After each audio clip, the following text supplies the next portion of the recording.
Alors nous sommes en présence de Laura Iapadre qui vient d'être couronnée pour son roman L'Odyssée de Livia par le cercle Leonardo da Vinci qui décerne tous les ans des prix littéraires. Le sien est celui du prix Machiavel pour le roman français. Alors je vais lui demander, lui poser quelques questions, ça vous le près. Alors Laura, comment en êtes-vous venue à écrire cette magnifique histoire de l'Odyssée de Livia? Excusez-moi, je vous coupe. Si vous posez la question, je veux bien que vous me mettiez à côté de moi, comme ça je vous regarde. Voilà. Bon, alors, voilà, donc vous pouvez poser la question. Il faut que je regarde dans la caméra? Non, je vais regarder. Ok, très bien. Laura, comment en êtes-vous venue à écrire ce roman? Quelle est son histoire et d'où êtes-vous partie pour le retrouver?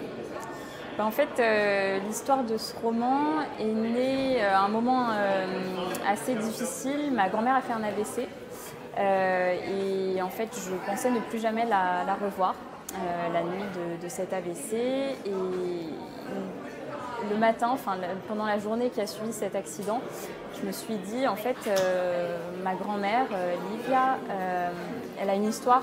Elle a une histoire qu'il faut raconter en fait. C'est l'histoire finalement relativement banale d'une immigrée italienne qui va vivre différentes péripéties dans son arrivée en France. Et malheureusement, elle n'a jamais pris beaucoup la parole. C'est quelqu'un qui a toujours travaillé en silence, qui ne s'est jamais plaint. Et pourtant, voilà, il y avait énormément de choses à dire et c'est pour ça, c'était pour lui redonner la voix, enfin, lui donner la parole. Et voilà, ce roman, c'est de là qu'il est né. Avez-vous vécu avec votre grand-mère et d'où vient cet attachement pour elle alors que vous n'êtes que sa petite fille quelque part? Alors en fait, il s'avère que ma grand-mère, c'est ma voisine. On vit vraiment l'une en face de l'autre et toute notre enfance avec mon frère et mes cousins, on a beaucoup été chez ma grand-mère.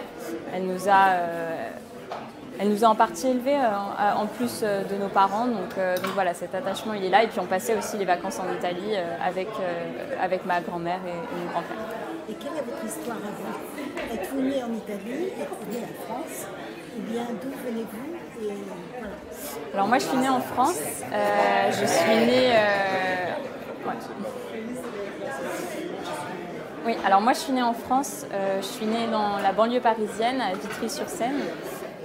J'y ai toujours vécu et je vis justement entourée de mes grands-parents, de ma famille. Enfin voilà, on est dans cette proximité-là. J'ai passé pas mal d'été, par contre, étant enfant puis adolescente en Italie. Et avez-vous écrit d'autres romans et en écrirez-vous d'autres sur ce thème-là, par exemple? Alors sur ce thème, non. Peut-être que j'en écrirai d'autres autour de ce thème parce qu'il est très riche et puis parce que ça fait partie de moi, de mon histoire. Donc peut-être plus tard. J'ai écrit un autre roman qui est plus de l'ordre d'un roman initiatique du voyage qui s'appelle Uma. Et là, je suis en train d'écrire un recueil de nouvelles qui va être publié toujours avec les éditions Le Chant des Voyelles. Qu'en pensaient vos parents du fait que vous racontiez l'histoire de votre grand-mère? Quand je l'ai écrit, ils n'étaient pas au courant, donc c'est plutôt à la lecture. Ils ont beaucoup apprécié l'histoire, même si, ils s'y sont reconnus forcément, il y a surtout mon père. Je crois qu'ils étaient très touchés, et en particulier papa, parce qu'il a retrouvé aussi des éléments de son enfance.